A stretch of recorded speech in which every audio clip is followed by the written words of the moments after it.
The conference room windows on the 32nd floor reflected the Seattle skyline as I reviewed the quarterly reports one last time. The numbers blurred together, profit margins and growth projections that should have made me proud. Another record quarter. Another bonus coming my way. Another achievement to add to the collection that never quite filled the emptiness inside. My name is Daniel Morrison.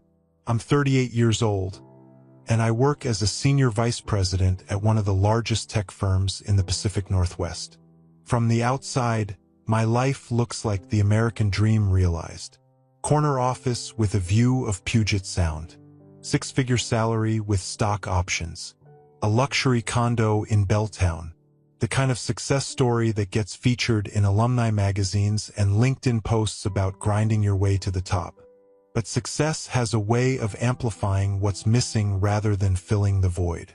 Every morning, I wake up at 5:30 in my king-sized bed. The sheets too cold on the empty side. I make coffee in my state-of-the-art kitchen. The silence broken only by the espresso machine's hiss. I dress in tailored suits that cost more than most people's monthly rent, adjusting my tie in the mirror while avoiding my own eyes. Because if I look too closely, I might see the truth that no amount of professional achievement can hide. I'm alone, not just single or between relationships. Fundamentally, existentially alone in a way that feels written into my DNA. It's the kind of loneliness that comes from spending your entire life on the outside looking in, pressing your face against the glass of other people's belonging while pretending you prefer the cold. My phone buzzed on the mahogany desk, pulling me from the spreadsheets. A calendar reminder. Thanksgiving dinner reservations, 5 p.m. My stomach tightened. That familiar mix of hope and dread that accompanied every attempt to bridge the gap between me and my family. This year would be different. This year, I'd booked the private dining room at Canlis, Seattle's most exclusive restaurant. This year, I'd make it impossible for them to treat me like an afterthought. 3 months ago, I'd started planning this dinner. Not just any dinner, but the kind of evening that would finally, definitively prove my worth to the people who'd raised me but never quite claimed me. I'd researched restaurants with the same thoroughness I applied to million-dollar deals. Canlis wasn't just expensive. It was an institution. The kind of place where Microsoft executives took Japanese investors, where engagement rings were produced over 7-course tasting menus, where the wine list required its own dedicated sommelier. I called my foster mother, Linda, on a Tuesday afternoon in August, timing it for when I knew she'd be home from her part-time job at the library but before my foster father, Robert, returned from the hardware store he'd managed for 30 years. Daniel. She'd sounded surprised, as she always did when I called. As if after 29 years of being their foster son, my phone calls were still unexpected interruptions rather than welcome connections. Is everything all right? Everything's great, Mom. The words still felt foreign in my mouth, like speaking a language I'd studied but never truly learned. I wanted to talk to you about Thanksgiving. Oh, pause. I could picture her in their modest Rambler in Tacoma, probably sitting at the kitchen table where I'd eaten thousands of silent meals, trying to make myself smaller, quieter, less of an imposition. Well, you know you're always welcome here. I'll probably just do the usual. Turkey, stuffing, green bean casserole. Actually, I wanted to do something different this year. I'd like to take everyone out to dinner. My treat. Out to dinner? On Thanksgiving. She said it like I'd suggested we celebrate on Mars. But I always cook on Thanksgiving. I know. And you always do an amazing job. The lie came easily. Her turkey was perpetually dry, her stuffing came from a box, and her green bean casserole was more cream of mushroom soup than vegetable. But these white lies were part of the currency I'd learned to trade in, the small dishonest kindnesses that kept the peace. I just thought it might be nice for you to relax for once. Let someone else do the cooking. Well, I suppose, where were you thinking? That Olive Garden has a nice, Canlis. The name hung in the air between us like a foreign word. It's a restaurant in Seattle. Very nice. James Beard award-winning chef. I've already made reservations for all of us. The silence stretched longer this time. I could hear the television in the background, the drone of a game show that provided the soundtrack to their evenings. Canlis? Isn't that... Daniel, that must be very expensive. Don't worry about the cost. I want to do this. For all of you. I gripped the phone tighter, hating how my voice took on that eager, pleading quality it always did with them. At work, I commanded rooms full of executives. With my family, I became a child again, desperately auditioning for a role I'd never quite landed. Eric and Melissa too, and their kids. The whole family. Eric, their biological son, 3 years younger than me and the golden child in every way that mattered. Melissa, their daughter, 5 years younger, who'd learned to look through me before she could properly walk. Both married now, with children who called Linda and Robert grandma and grandpa with the easy familiarity I'd never achieved. "I'll have to talk to your father," Linda said, which was her way of delaying any decision she didn't want to make. "And check with Eric and Melissa. You know how busy they are with the kids." "Of course. Just let me know." The reservation is for November 28th at 5 o'clock. They'll hold it until the week before, but I'll need to confirm the number of guests. I'd hung up feeling that familiar cocktail of emotions that every interaction with my foster family produced. Hope mixed with preemptive disappointment. Love tangled with resentment. The exhausting optimism that this time, this gesture, this proof of my success would finally earn me a permanent place at their table. The weeks that followed were a masterclass in polite deflection. Every follow-up call was met with vague promises to check schedules, to see what Eric and Melissa wanted to do, to discuss it with Robert. I'd learned long ago that my foster family operated on a different timeline when it came to me. Plans with Eric were confirmed immediately. Melissa's requests were accommodated without question. But my invitations existed in a perpetual state of maybe, suspended in the limbo of their collective indifference. By early November, I'd grown desperate enough to reach out directly to my foster siblings. Eric's response to my text was characteristically brief. "Mom mentioned something about dinner. We'll see." Melissa didn't respond at all, though the read receipt told me she'd seen it. Their spouses, who'd learned by example how to treat the foster son who didn't quite belong, maintained the same polite distance. I threw myself into the planning with the same intensity one brought to hostile takeovers and product launches. I studied Canlis's menu like it was a contract negotiation, selecting wines that would impress without seeming ostentatious. I arranged for a private dining room overlooking the Sound, where we could watch the sunset paint the water gold, while we dined on Pacific Northwest cuisine elevated to art. In my more honest moments, usually late at night when the city lights couldn't quite chase away the darkness, I recognized the futility of it all. You cannot purchase belonging. You cannot earn love through reservations at exclusive restaurants or carefully curated wine pairings. But when you've spent your entire life on the margins, sometimes the only thing left is to try harder, spend more, prove your worth through increasingly grand gestures. The memories always came strongest during the holidays. That peculiar torture of being present but not included, of occupying space in family photos while remaining emotionally cropped out. I was 7 years old when I first came to live with the Morrisons, clutching a garbage bag containing everything I owned, which wasn't much. The social worker had used words like temporary and adjustment period, but even at 7, I'd known better. I'd already been through 2 foster homes. I'd learned to read the signs. Linda and Robert had taken me in for the money, though they'd never admit it, possibly not even to themselves. The monthly checks from the state supplemented Robert's modest income from the hardware store. They weren't bad people, just practical ones who'd convinced themselves that providing shelter and food was the same as providing love.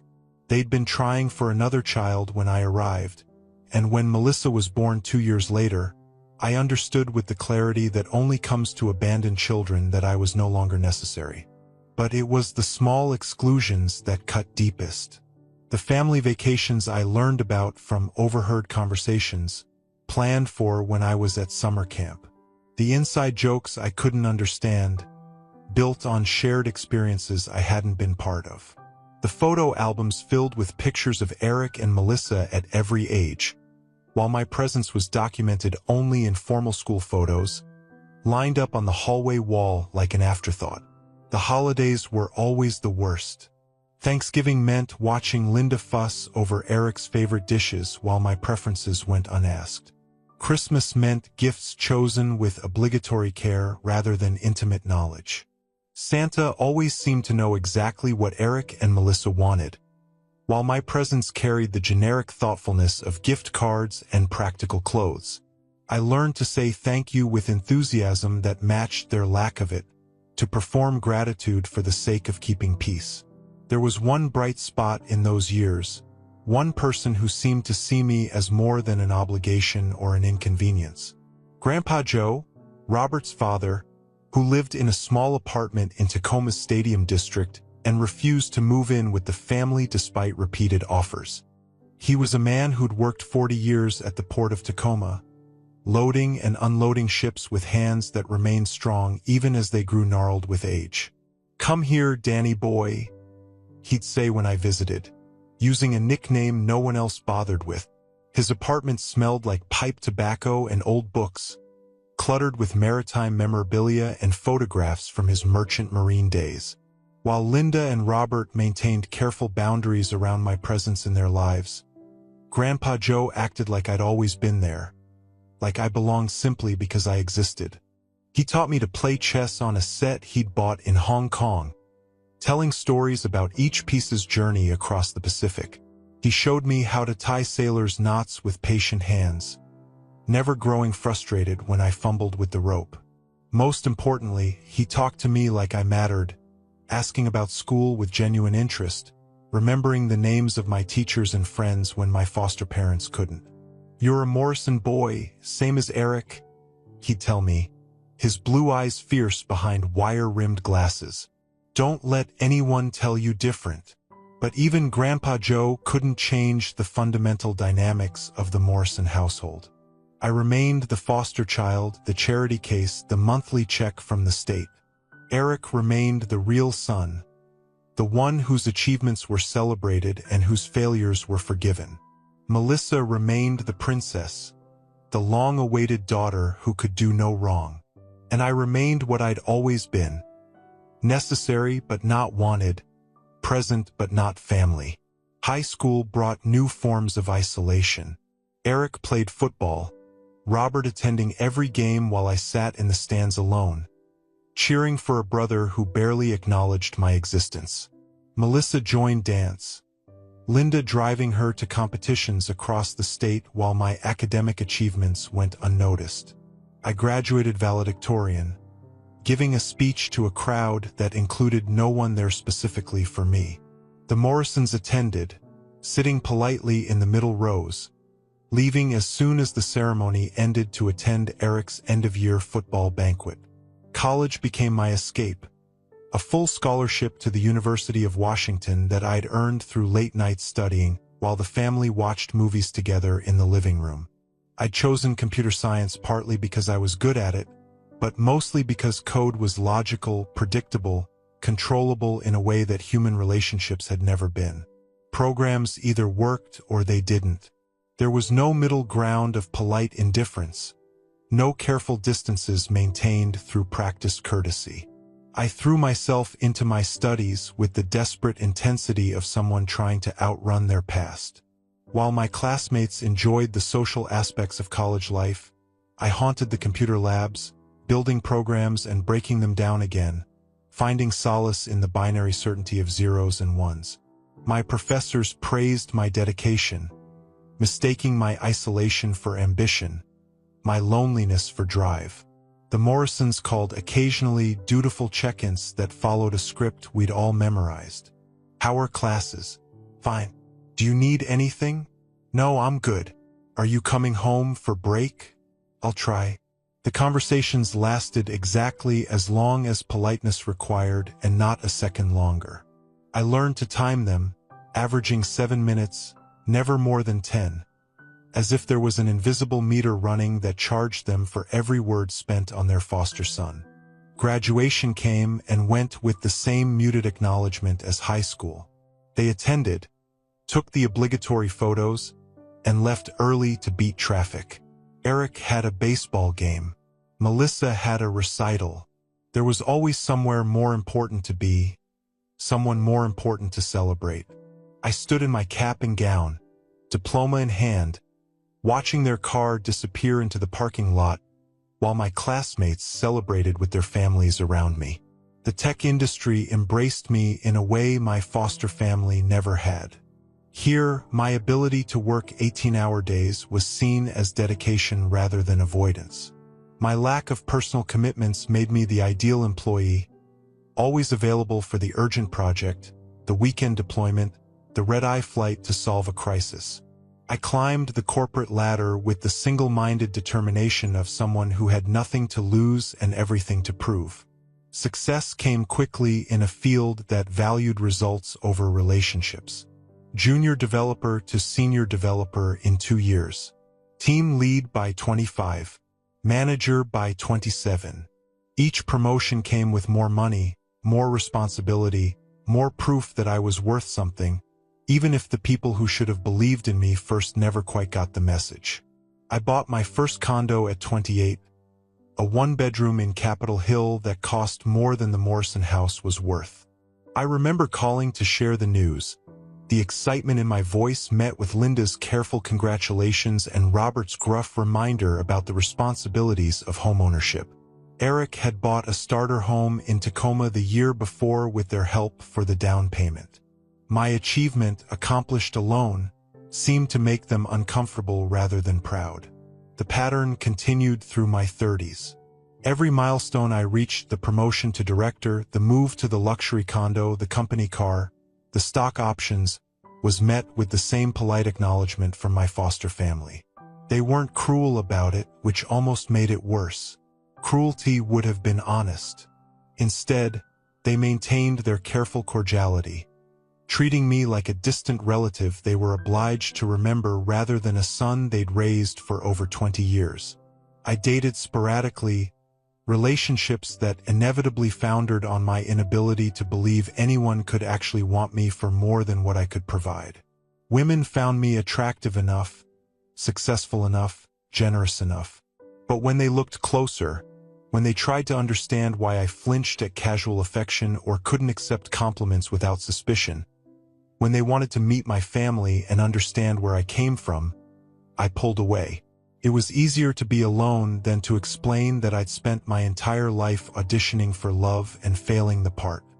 Grandpa Joe remained my one constant connection to the Morrison family, though age was beginning to steal him away piece by piece. At 91, he still lived independently, stubbornly refusing assisted living with the same determination that had carried him through the Second World War and 40 years of dock work. But his memory was becoming unreliable, some days sharp as ever, other days foggy with confusion. "Danny boy," he'd said during my last visit in October, gripping my hand with surprising strength. "There are things you should know." About why? He'd trailed off, his eyes clouding with frustration at thoughts that wouldn't complete themselves. The papers, in my desk, when the time comes. I'd dismissed it as the wanderings of an aging mind, more concerned with making sure he was taking his medications and eating properly. He'd refused my offers to hire a caregiver, to move him somewhere safer, to make his life easier with the money I had in abundance. "I'll go when I'm ready," he'd said with a flash of his old stubbornness. Not a moment before. Now, sitting in my office with the Thanksgiving reservation confirmation email open on my screen, I wondered if this would be Grandpa Joe's last holiday season. He was the only one who'd ever made me feel like I truly belonged at the Morrison table, and once he was gone, even that tenuous connection would disappear. Maybe that's why I was trying so hard with this dinner. One last attempt to create a moment of real family connection before the only person who'd ever really seen me as family was gone. My assistant knocked on the door, reminding me about the 3 o'clock meeting with the Japanese investors. I closed the email, straightened my tie, and prepared to play the role I'd mastered. The confident executive who had everything figured out. It was easier than admitting that I'd trade every stock option, every bonus, every corner office view for just one holiday where I felt like I truly belonged. The next few weeks passed in a blur of meetings and deadlines that I welcomed as distraction from the approaching holiday. I confirmed the reservation at Canlis twice, paranoid that something would go wrong with the one element of Thanksgiving I could control. The restaurant assured me everything was perfect. The private dining room reserved, the special menu selected, the wines chosen and set aside. I'd even arranged for a photographer, thinking maybe a professional family photo would somehow make it real. 3 days before Thanksgiving, I finally got definitive responses from my foster family. Linda called while I was in a board meeting, leaving a voicemail in her hesitant voice. "Daniel, honey, about Thursday. Eric and Melissa have decided they want to do something at home this year. With the kids. They think restaurants are too formal for the little ones. But you're welcome to join us here, of course. I'll be serving dinner around 2. I listened to the message 3 times, each repetition hammering home what I'd always known but never wanted to accept. They'd made other plans. Plans that didn't include me, or at least not in the way I'd hoped.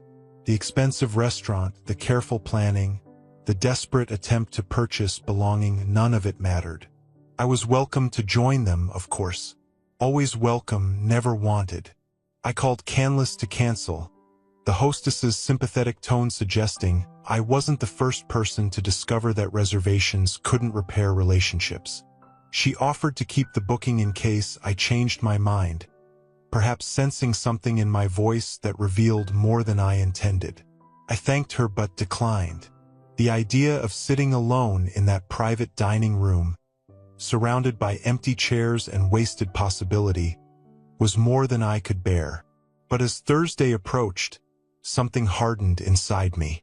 I'd spent 31 years accepting their polite rejections, making excuses for their indifference, trying to earn a place that was never going to be offered. Maybe it was time to stop. Maybe it was time to finally acknowledge what had always been true.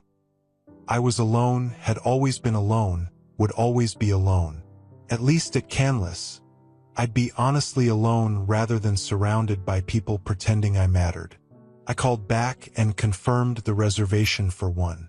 If I was going to spend Thanksgiving by myself, I'd do it on my own terms, in a place that represented everything I'd achieved without them.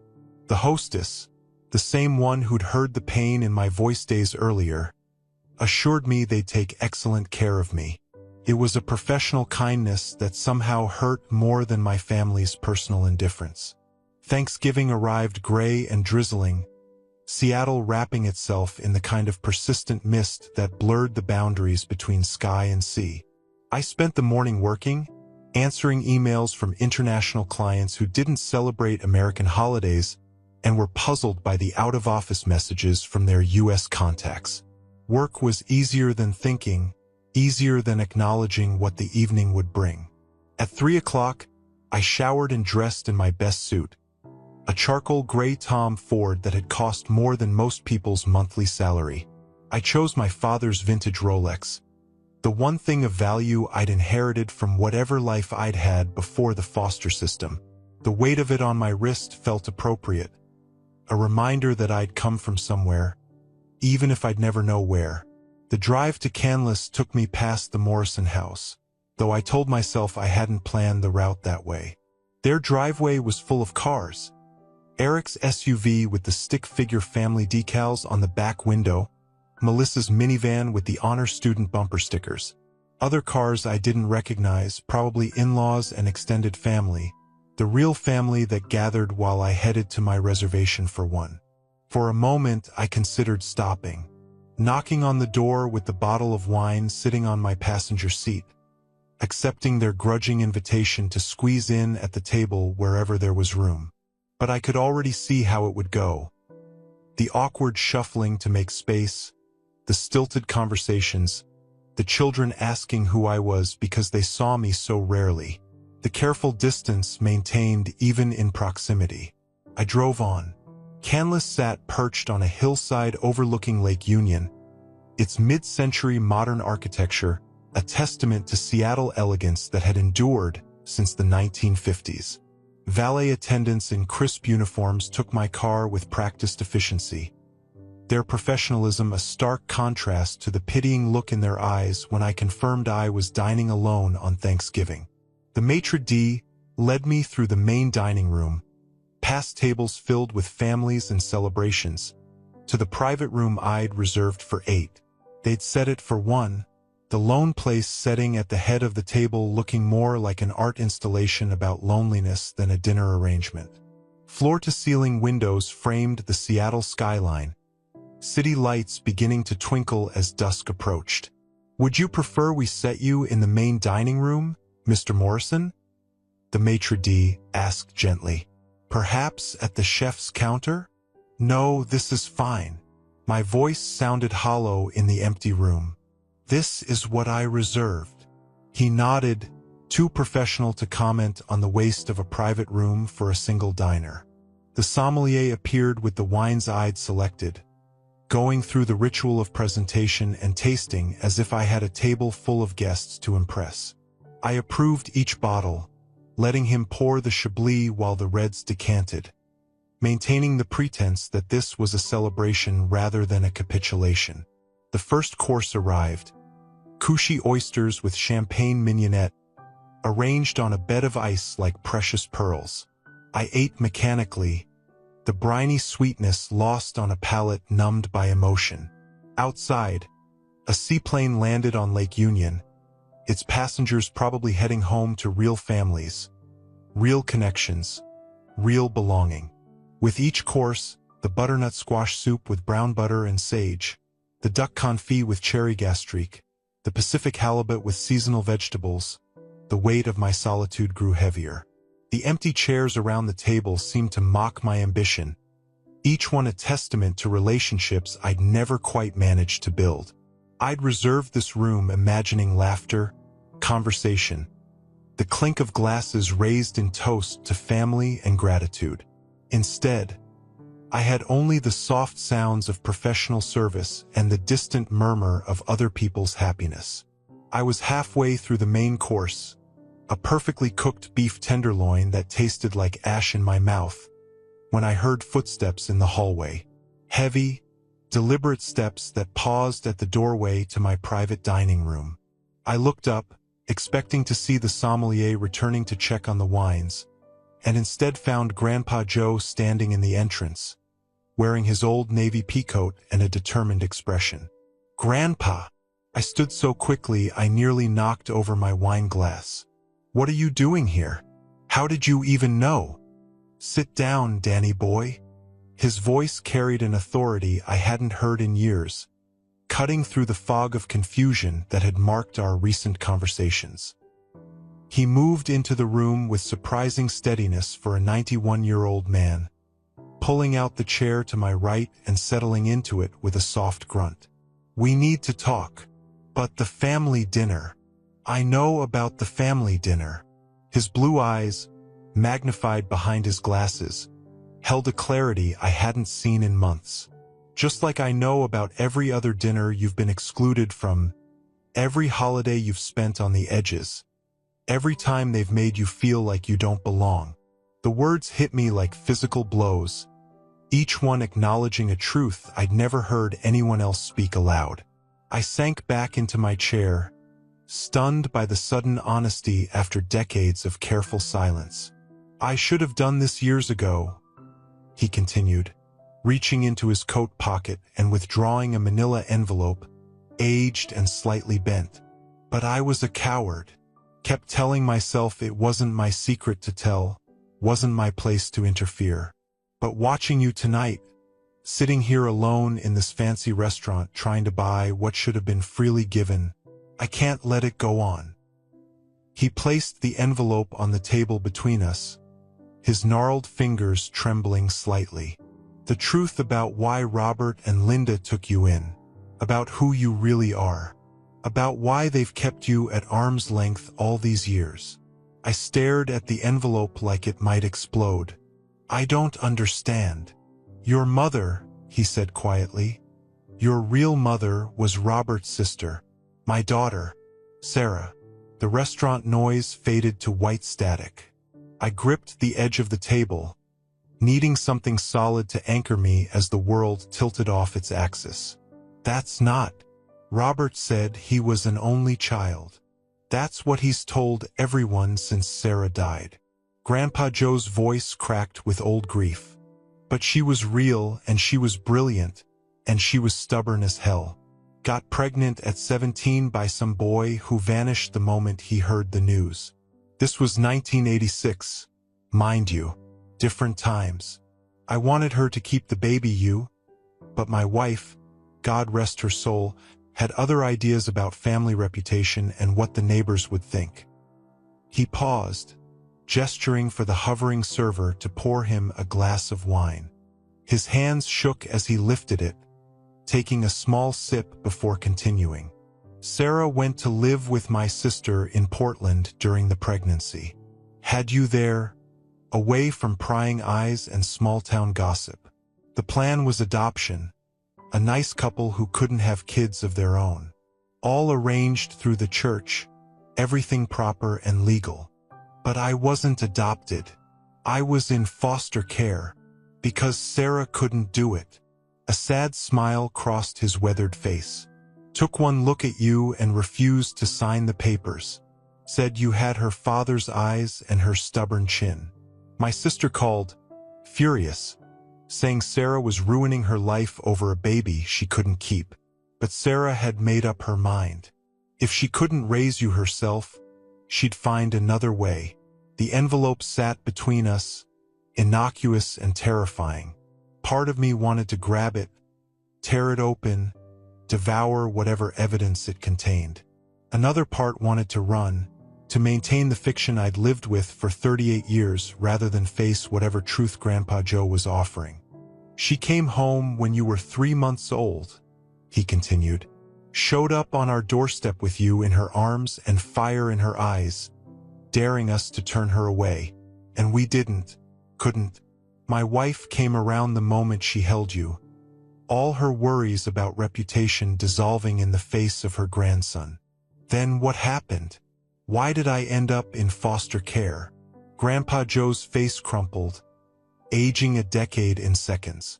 Car accident. Sarah was 20, you were just past 3. She was coming home from her job at the diner, late shift, when a drunk driver ran a red light. She died on impact. The other driver walked away without a scratch. The wine glass slipped from my numb fingers, burgundy spreading across the white tablecloth like blood. The server appeared instantly, efficiently cleaning the mess while I sat frozen, processing the casual delivery of my origin story. Your grandmother never recovered, Grandpa Joe said once we were alone again. She'd already been fighting cancer, but losing Sarah, she gave up, was gone within 6 months. And I, he paused, shame coloring his voice. I fell apart, started drinking, couldn't hold down a job, couldn't take care of myself, let alone a 3-year-old boy. Child services got involved, said I was unfit. So you let them take me? I fought it at first. But when I looked at you, all I could see was Sarah. The pain was... He touched his chest, as if the grief still lived there, fresh as the day it happened. Robert had just gotten married to Linda. They were young, stable, respectable. I begged him to take you, to keep you in the family somehow. Linda wasn't thrilled. They'd only been married a year, but the foster care payments helped, and Robert felt obligated. Family duty, he called it, though he never told you it was family you were doing duty to. Why? The word came out raw, 31 years of hurt compressed into 3 letters. Why didn't they tell me?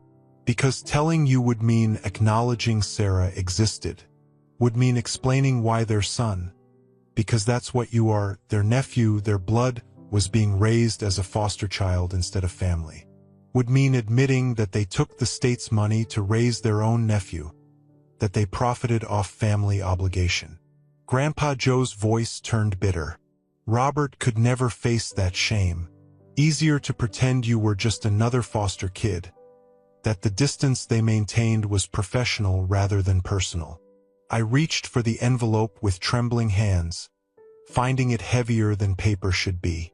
Inside were photographs, documents, a life I'd never known existed. The first photo showed a young woman with my eyes and stubborn chin, holding a baby and smiling with defiant joy. Sarah, my mother. She looked so young, so alive, so unaware that she had less than 3 years left. She loved you, Grandpa Joe said quietly, more than anything in this world. She worked doubles at that diner, saving every penny for your future. Had notebooks full of plans, college funds, trip itineraries, lists of books she wanted to read to you. She was going to give you everything, prove everyone wrong who said a young single mother couldn't raise a successful child. More photos. Sarah and baby me at a park, at Christmas, at what must have been my first birthday. In every image, she glowed with fierce maternal pride, as if her love could protect me from whatever the world might throw our way. There were documents too, my original birth certificate listing Sarah Morrison as my mother, father unknown, hospital records, a savings account passbook in both our names, showing deposits of $10 and $20, the accumulated hope of a teenage mother working for tips. This is why they never loved me, I said, the words falling like stones into still water. Not because I was difficult or unlovable, because loving me would mean remembering her and confronting their own choices. Grandpa Joe nodded. Every time Robert looked at you, he saw his sister, the one he let the family erase. Every achievement of yours reminded him of what Sarah might have accomplished if she'd lived. And Linda, she never signed up to raise her husband's secret nephew. She did her duty, nothing more. The final document in the envelope was a letter, Sarah's handwriting covering 3 pages of notebook paper, dated a week before her death, addressed to me on my 18th birthday. Grandpa Joe must have seen my hands freeze because he spoke softly. She wrote that just in case. Young mothers living on the edge always know how precarious life can be. I unfolded the letter with infinite care, as if it might dissolve at my touch. My dearest Daniel, if you're reading this, it means I'm not there to tell you these words in person, and for that, I am more sorry than you'll ever know. But I need you to understand some truths, even if I can't be the one to teach them to you directly. You were not a mistake. You were not a burden. You were not a consequence of bad decisions or youthful irresponsibility. You were chosen. When everyone told me to give you up, to move on with my life, to pretend you never existed, I chose you. Every single day I chose you. I named you Daniel because it means God is my judge. And I wanted you to remember that the only judgment that matters is that of a loving God who sees you as the miracle you are. Not the judgment of small-minded people who think love requires a marriage certificate or a certain bank balance. I don't know what your life has been like. I pray every night that you're with people who love you the way you deserve to be loved.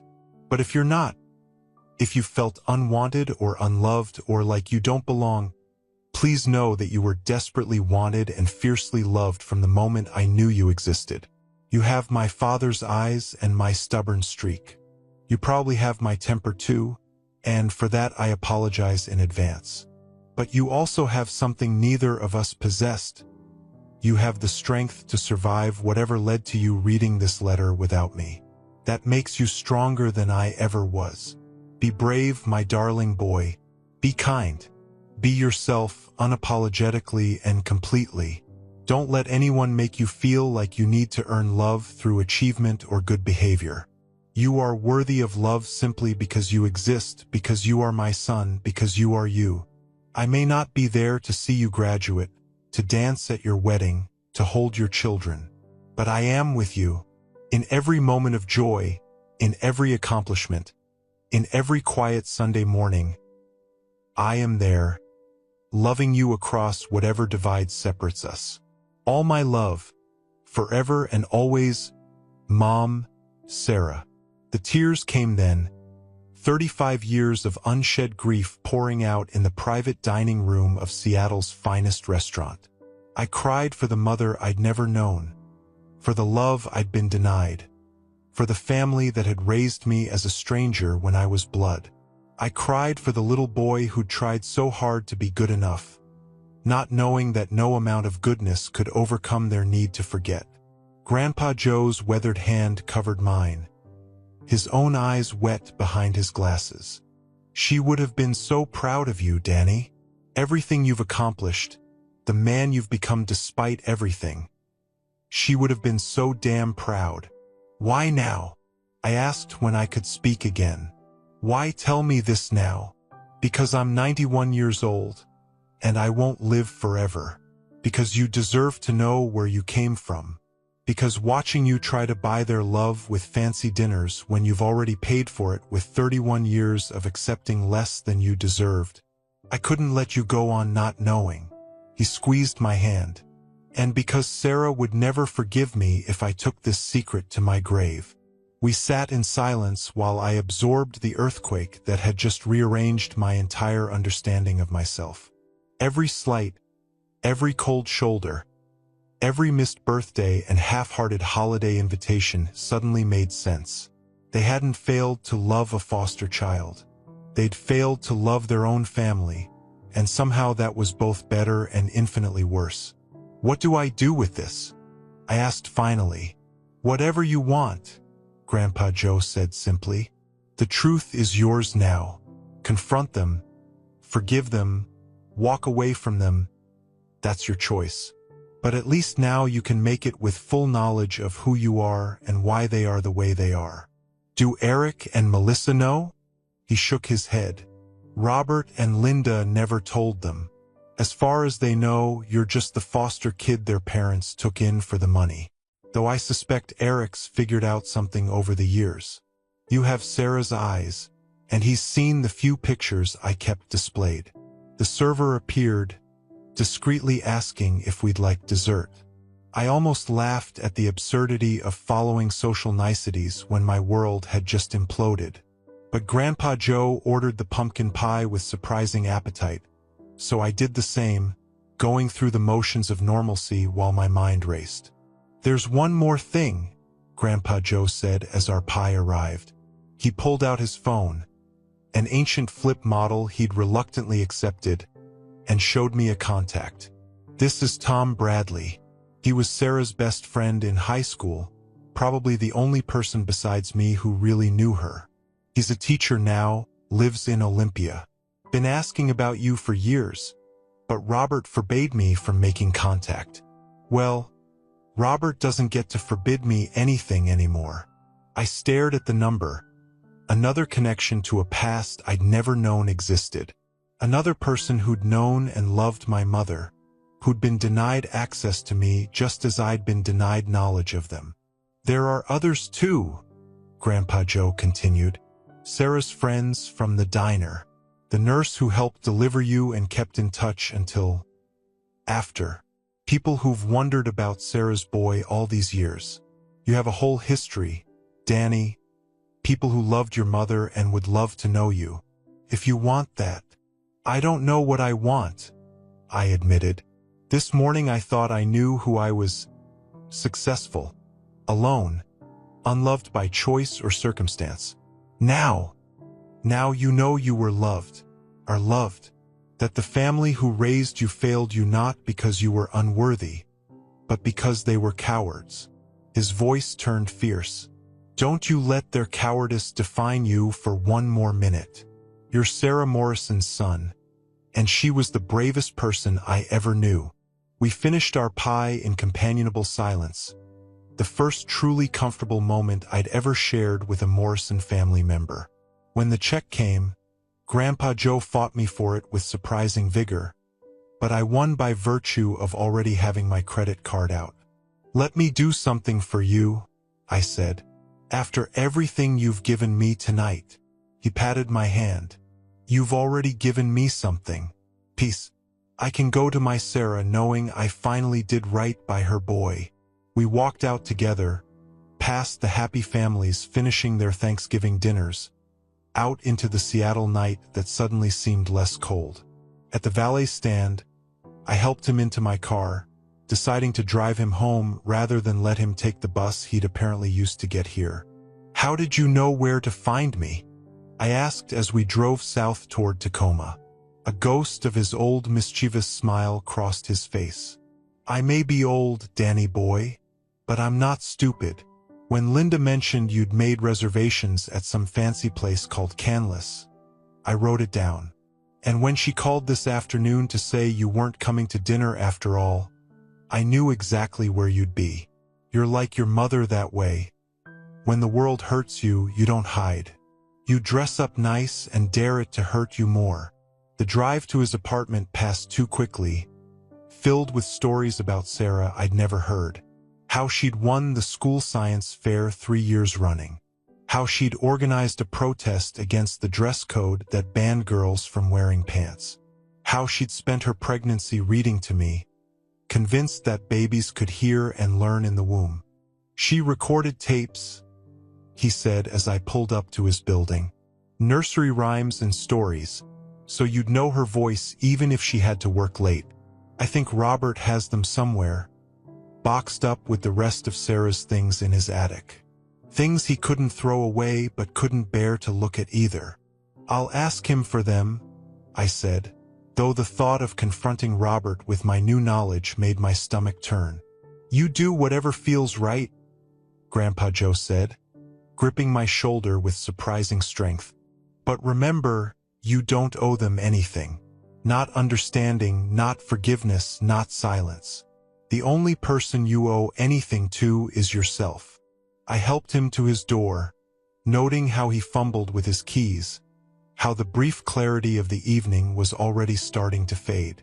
Grandpa, about what you said earlier, about not being around forever. Don't worry about me, Danny boy. I've had 91 good years, and tonight I finally got to do the one thing I've regretted not doing. I'm ready for whatever comes next. He cupped my face in his weathered hands, the gesture so tender it broke my heart. You were so loved, Daniel. Never doubt that.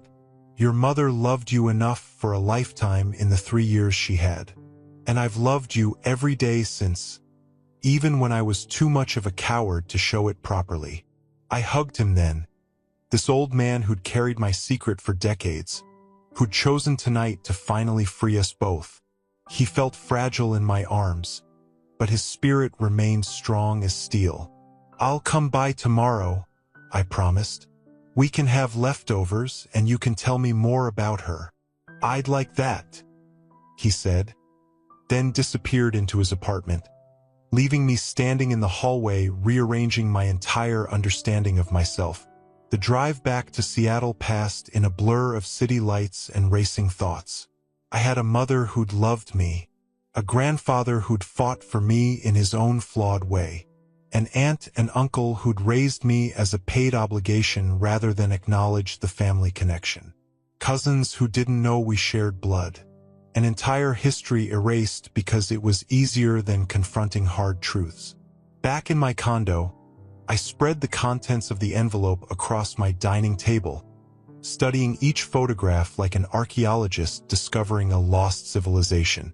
Sarah looked so much like me, or I looked like her, that it was eerie. The same stubborn set to the jaw, The same eyes that Grandpa Joe said showed every emotion whether we wanted them to or not. I found myself talking to her photos, telling this lost mother about my life, my achievements, my failures, about the corner office and the empty condo, about the relationships I'd sabotaged because I couldn't believe anyone would stay, about 31 years of trying to earn love that had been mine by right all along. "I did it, Mom," I whispered to a photo of her holding baby me, both of us laughing at something off camera. "I survived. I'm successful. I'm everything you wanted me to be except happy. And now I know why." The next morning, I called in sick for the first time in 5 years. My assistant was so shocked she asked if I needed her to call an ambulance. I assured her I was fine, just dealing with a family emergency, which was true in its own way. My entire understanding of family was indeed in a state of emergency. I drove to Tacoma, but not to the Morrison house. Instead, I found myself at the cemetery, using my phone to locate Sarah Morrison's grave. It was in the older section, a simple headstone that read, "Beloved daughter and mother 1969 to 1989. Someone Grandpa Joe, I assumed, had been maintaining it.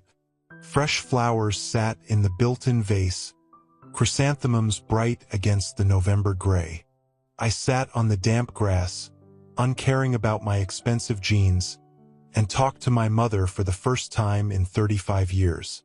Told her about the boy who'd tried so hard to be good enough, about the man who'd succeeded at everything except belonging, about the loneliness that had shaped me, the anger I'd swallowed, the love I'd been denied. "I understand now," I said finally, "why they kept me at arm's length, why every achievement made them pull back further. I was your ghost at their table, your voice in their home, your eyes asking why they'd let you be erased." I touched the cold stone of her marker. "But I'm done being a ghost. I'm done apologizing for existing.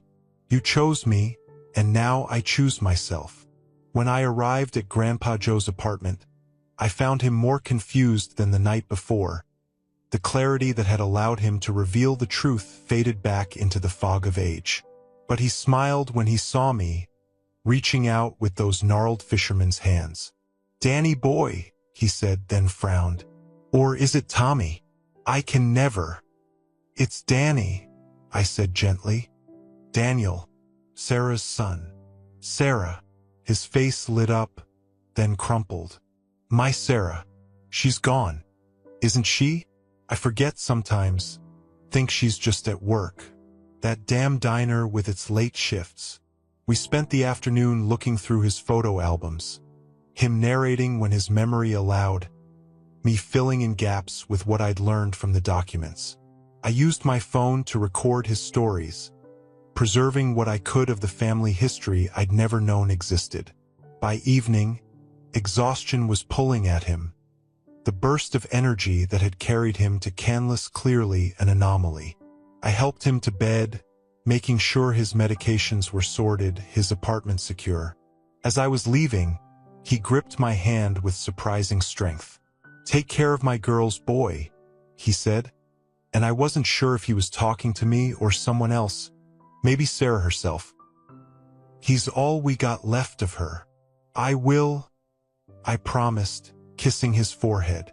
"I'll take care of him." The next days passed in a strange suspended state. I went to work, attended meetings, made decisions, but part of me was always elsewhere, sitting with the knowledge that had rewritten my entire life story. I found myself studying my reflection, seeing Sarah's features with new eyes. I'd always wondered who I looked like, what genetic lottery had given me these eyes, this jaw, this stubborn streak. Now I knew. I didn't contact Robert and Linda. Every time I picked up the phone, I imagined the conversation, the denials, or worse, the admissions, the excuses about difficult times and hard choices, the attempts to minimize what they'd done, to make me complicit in maintaining their comfortable fiction. I wasn't ready, might never be ready. That was okay too. Instead, I called Tom Bradley, Sarah's high school friend. His voice when he answered was warm but uncertain, clearly not recognizing the number. "Mr. Bradley? This is Daniel Morrison, Sarah Morrison's son." The sharp intake of breath. Then, "Oh my God, Danny, is it really you? I've wondered for so many years. How did you? Is Joe okay?" We talked for 2 hours, him filling in more pieces of my mother's story. The plays she'd starred in, the trouble she'd gotten into for reading banned books in English class, the way she'd stood up to bullies despite being barely 5 feet tall. He cried when I told him about my life, about what had become of Sarah's boy. "She would be so proud," he kept saying. "God, she would be so proud, but also furious about how they treated you." Sarah never did forgive easily, especially when it came to people hurting someone she loved. He invited me to Olympia, said he had yearbooks and photos I might want to see. We made plans for the following weekend. Another piece of my hidden history coming to light. The calls started coming after that, word spreading through some invisible network of people who'd loved Sarah Morrison. Her manager from the diner, now in her 70s, who remembered the determined teenage mother who never missed a shift. The labor and delivery nurse who'd held her hand while she brought me into the world, who'd kept Sarah's picture in her locker for years. High school friends who'd lost touch but never forgotten. Each conversation was a revelation, another facet of the mother I'd never known. She'd been funny, they all agreed on that. Quick-witted and sharp-tongued. Never mean but never one to suffer fools. She'd been protective of me to the point of ferocity, showing my baby pictures to anyone who'd stand still long enough, talking about my future like it was already assured to be brilliant. "She used to say you'd be president someday," her diner manager told me. "Or maybe cure cancer. My Daniel's going to change the world," she'd say. "Just wait and see." I thought about telling her that I'd settled for a corner office and stock options, but something in her voice suggested that wasn't what my mother had meant by changing the world anyway. 2 weeks after Thanksgiving, Grandpa Joe had a stroke. I was in Portland for a meeting when Linda called, her voice carefully neutral as she informed me he was at Tacoma General, that it didn't look good, that I might want to come if I could. I broke every speed limit driving north, arriving to find the Morrison family gathered in the waiting room like a funeral was already in progress. Robert looked older than I'd ever seen him, his hardware store owner's confidence replaced by the helplessness of a son losing his father. Linda sat beside him, holding his hand but staring at nothing. Eric paced by the windows while Melissa corralled her children, who were too young to understand why everyone was so sad. They all looked up when I entered, surprise flickering across their faces.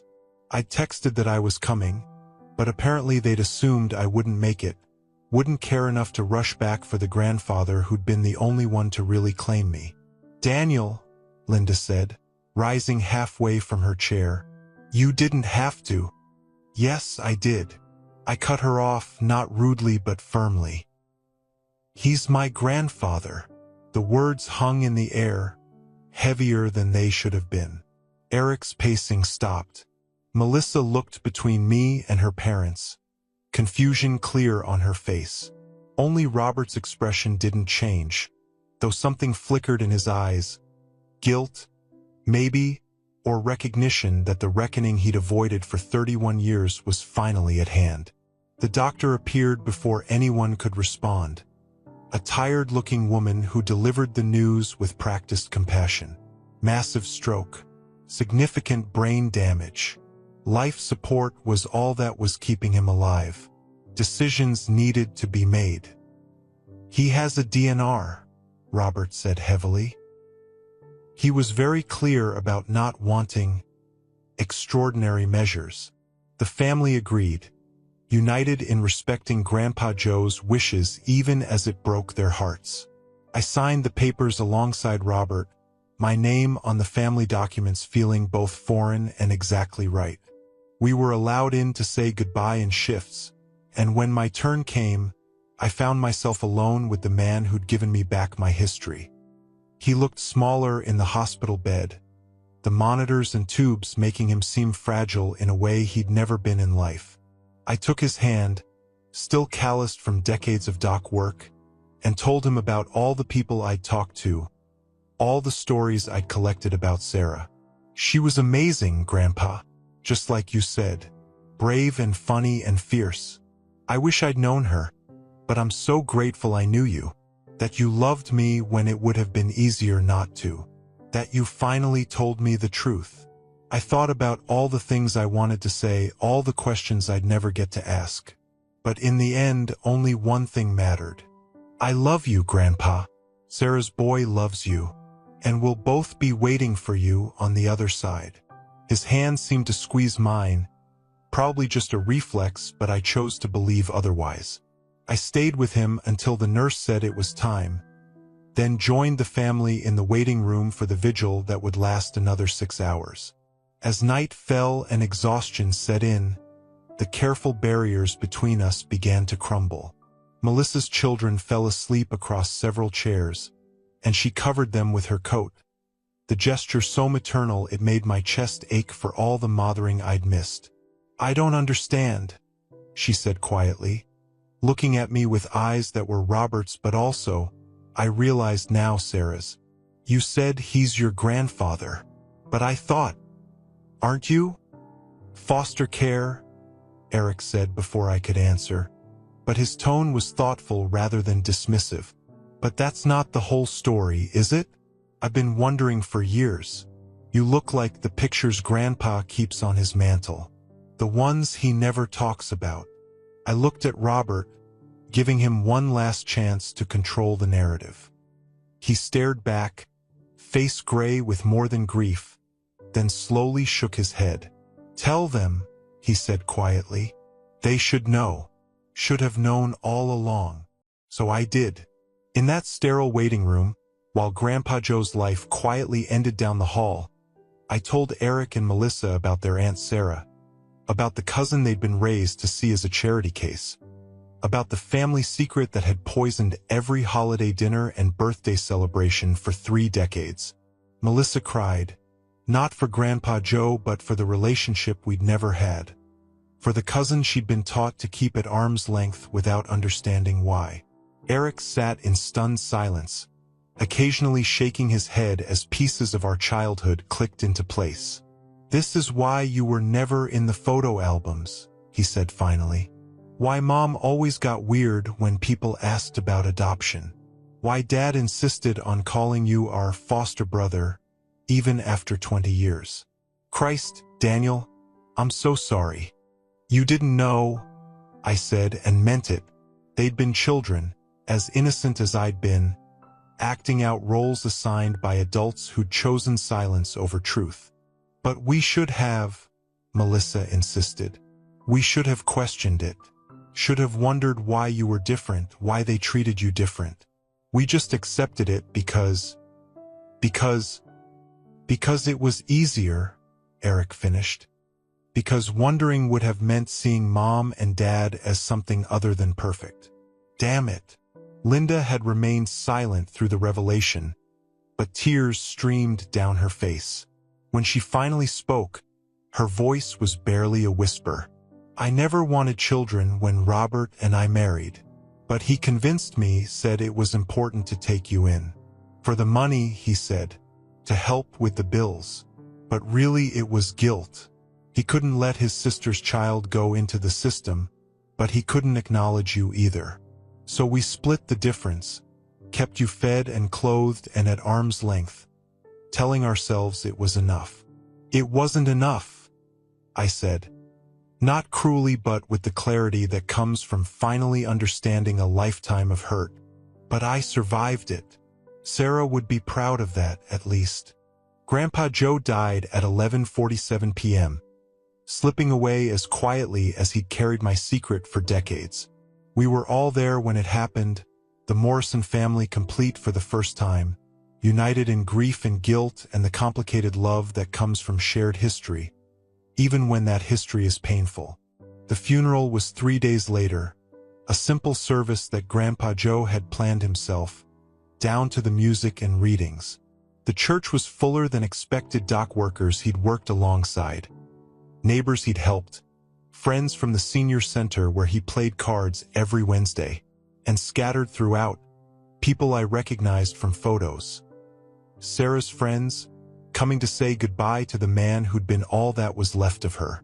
I gave one of the eulogies, speaking about the grandfather who'd taught me chess and sailor's knots, who'd called me Danny Boy and made me feel like I belonged somewhere, even if that somewhere was just a cluttered apartment that smelled like pipe tobacco and the sea.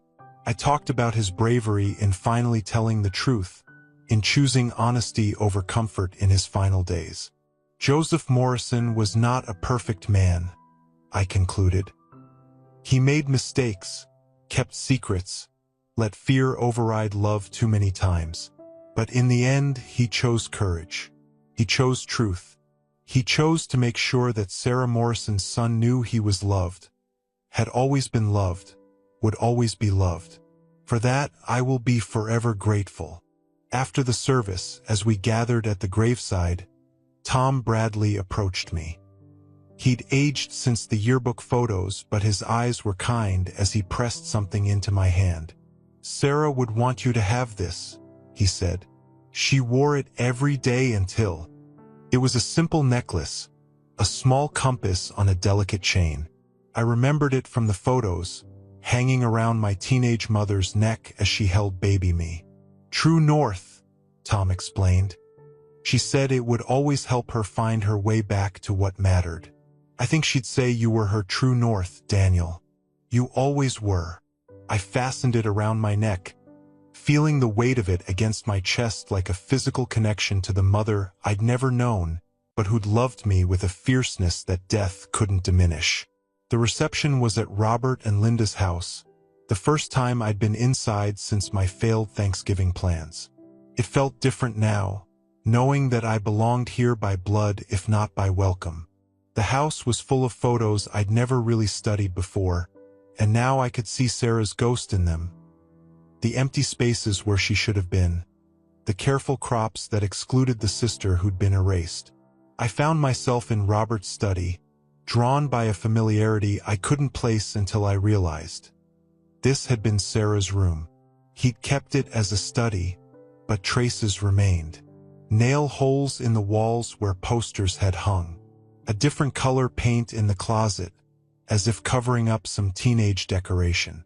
And on the highest shelf, pushed back where they wouldn't be accidentally seen, boxes labeled with years instead of contents. "Those are hers," Robert said from the doorway, looking older than his 62 years. "Everything I couldn't throw away but couldn't bear to look at, including the tapes.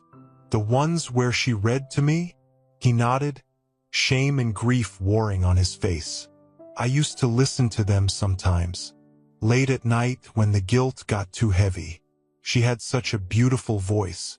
You can hear how happy she was, how excited about being a mother. It made what we did to you even worse, but I couldn't stop listening." "Why?" I asked, the question encompassing everything. Why keep me but not love me? Why maintain the fiction for 31 years? Why let me grow up feeling unwanted when I was blood? Robert sank into his desk chair, suddenly looking exactly like Grandpa Joe had in his final days. "Because I was 27 and scared and angry. Angry at Sarah for dying, for leaving me with this responsibility I never asked for. Angry at my parents for falling apart when I needed them to be strong. Angry at you for existing, for being the proof that my perfect sister wasn't so perfect after all." He laughed bitterly. "Do you know what it's like to be the responsible one? The one who does everything right? I married Linda at 25, had a stable job, planned our life down to the penny. And Sarah was wild and brilliant and everyone loved her more. Even after she got pregnant, even after she dropped out of school, people still lit up when she walked in a room in a way they never did for me. So you punished me for it." "Yes." The admission seemed to physically pain him. "We punished you for being Sarah's son, for reminding us every day of what we'd lost and how we'd failed. We took the state's money and told ourselves it was just practical, that fostering you was a business arrangement. But really, we were terrified. Terrified that if we loved you, we'd lose you too. That's Sarah's curse, because that's how I saw it then, as a curse would take you from us. So you kept me at a distance to protect yourselves. And in doing so, we lost you anyway. Tears ran down his face now, the first time I'd ever seen Robert Morrison cry. 31 years of Christmases and birthdays and family dinners where we treated you like a guest instead of family. 31 years of watching you try so hard to earn what should have been freely given. Christ, Daniel, that Thanksgiving dinner at Canlis. When Linda told me you'd booked that place, spent that money, just to have one meal where we treated you like you mattered, he broke down completely then, sobbing with the weight of 3 decades of suppressed guilt. I stood there, not offering comfort, not yet able to forgive but finally able to understand. They hadn't been evil, just weak. Hadn't been cruel, just cowardly. Had chosen the easier pain of distance over the harder risk of love. Linda appeared in the doorway, drawn by her husband's tears. She looked between us, understanding passing over her face. "Take them," she said quietly, gesturing to the boxes. "Take anything you want. It's yours by right. Always has been." I spent the rest of the reception loading boxes into my car, aided surprisingly by Eric and Melissa, my cousins. And how strange to think of them that way after a lifetime of being the outsider. Seemed determined to begin repairing what their parents had broken. "We can't change the past," Eric said as we loaded the last box. "But maybe we can do better going forward. If you'll let us." "The kids should know their cousin," Melissa added. "Their real cousin. And they should know about Aunt Sarah." "We all should." I nodded, not trusting my voice. It was too much to process.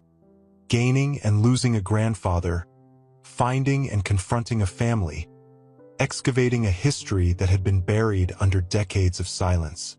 I needed time to sort through it all, to figure out who I was now that I knew where I'd come from.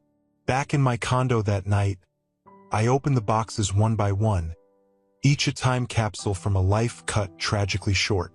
There were her high school yearbooks, signed with messages that spoke of a girl who was going places, who was too bright for their small town.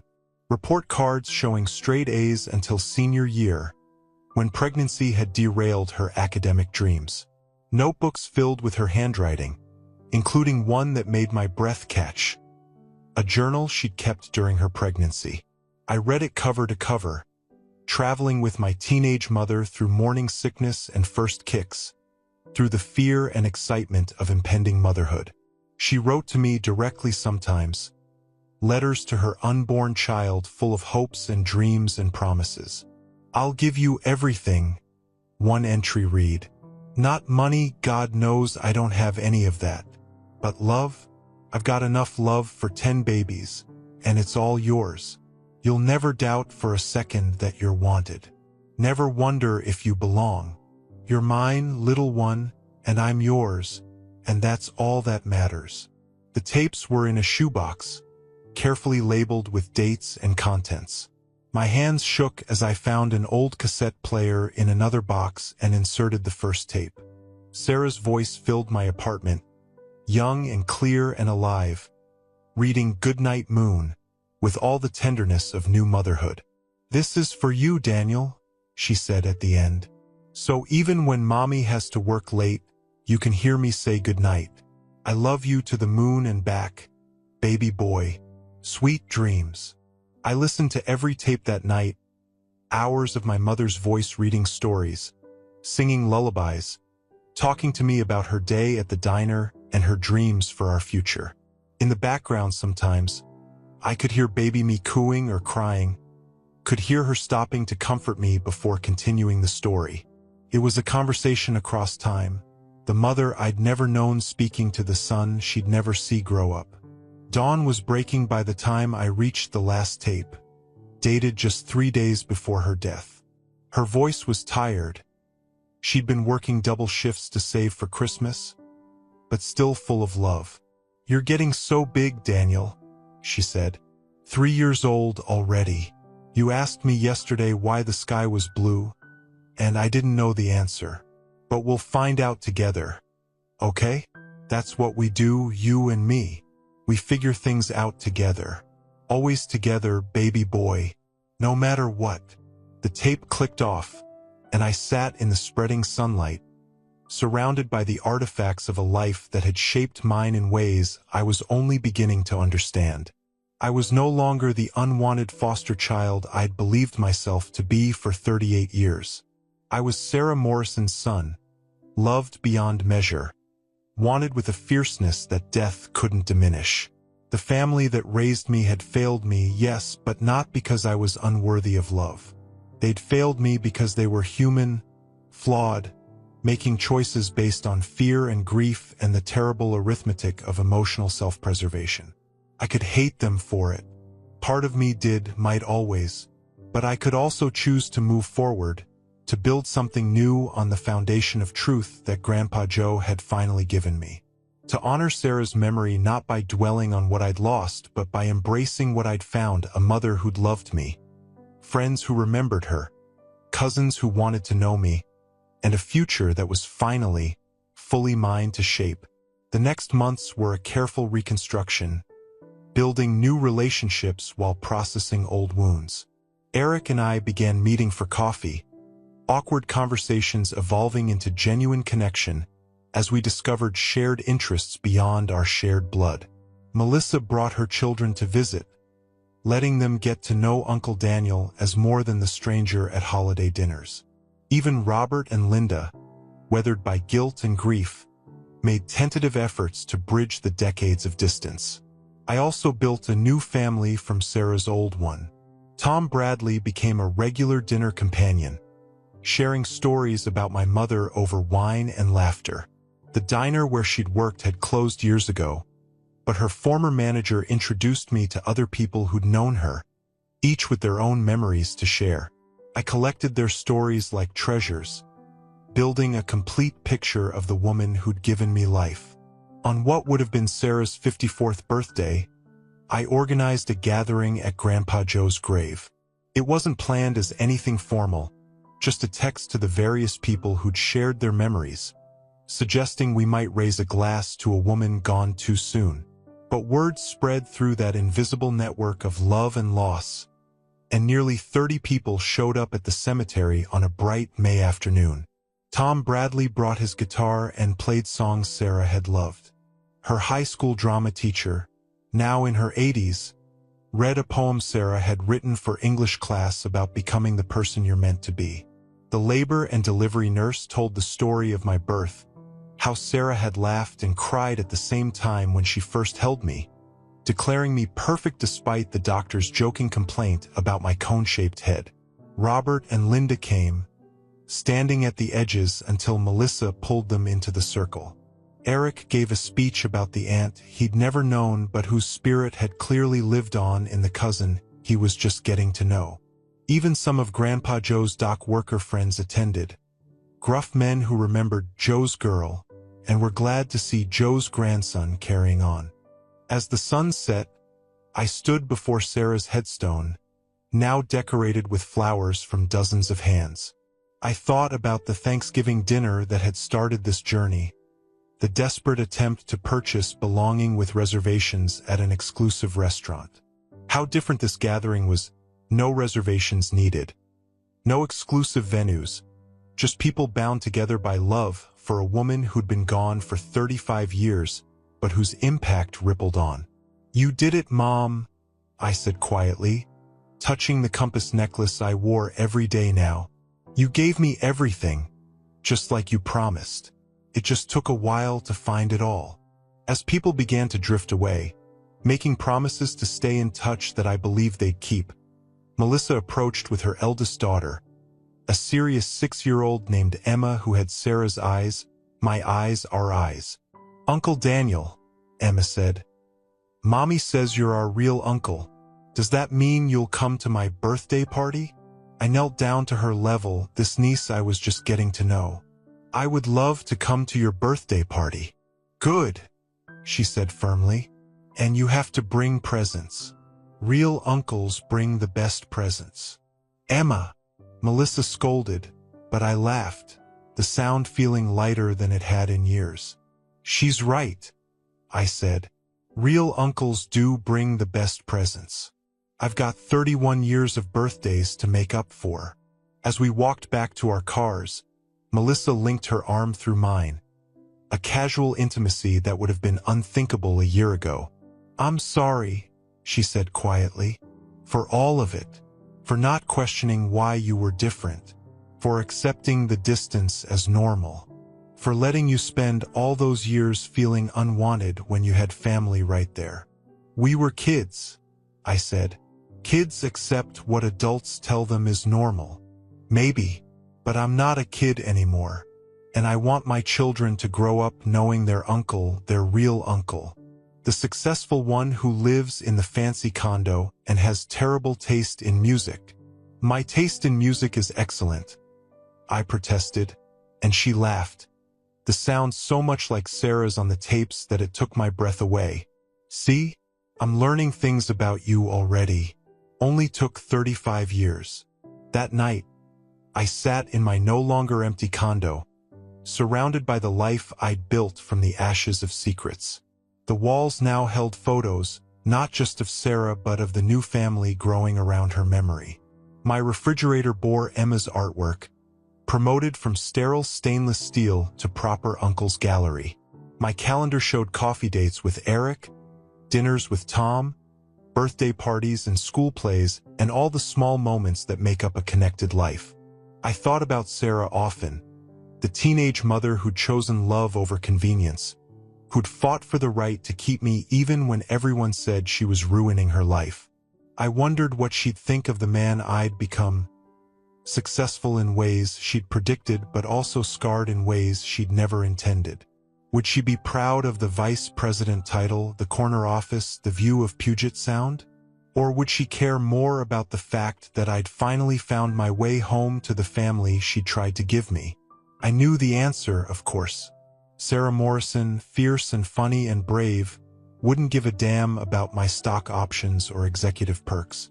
She'd care that I'd learned to accept love, to offer forgiveness, to build connection from the rubble of old pain. She'd care that her son had finally learned he was worthy of belonging, not because of what he'd achieved, but simply because he existed. The compass necklace caught the light as I moved, pointing always toward true north. I'd thought for so long that success was my true north, that if I just achieved enough, earned enough, proved enough, I'd finally feel whole. But Sarah had known better, had tried to tell me in every story recorded on those precious tapes. True north wasn't about achievement or approval or the desperate accumulation of proof that you mattered. True north was love. The love she'd wrapped around me in the 3 short years we'd had together. The love Grandpa Joe had carried silently for decades before finally setting it free. The love that existed in cousins ready to bridge the gap, in old friends eager to share memories, in a community of people bound together by affection for a woman who'd lived briefly but fiercely. I'd spent Thanksgiving alone in Seattle's finest restaurant, trying to buy what couldn't be purchased. But in losing that battle, I'd won something infinitely more valuable: the truth about who I was, where I'd come from, and why love had been so hard to find. Not because I was unlovable, but because the people charged with loving me had been too afraid of loss to risk connection. Their fear had shaped my life, but it didn't have to define my future. I could choose differently, choose courage over comfort, choose truth over convenient fiction, choose to believe that Sarah Morrison's son deserved love simply because he existed, because she'd loved him enough for a lifetime in the brief time she'd had. My phone buzzed with a text from Eric. Mariners game next weekend? I've got tickets if you're interested. Fair warning, they're in the nosebleeds, not your fancy box seats. I smiled, typing back, Nosebleeds are perfect, but I'm buying the beer. Deal. But none of that craft IPA nonsense you tech bros drink. Your lack of taste in beer is showing, cousin. There's that Morrison stubbornness. You definitely belong in this family. I stared at those last words for a long moment. You definitely belong in this family. 38 years I'd waited to hear them, to feel them, to believe them. And now, finally, I did. Thank you for listening to my story.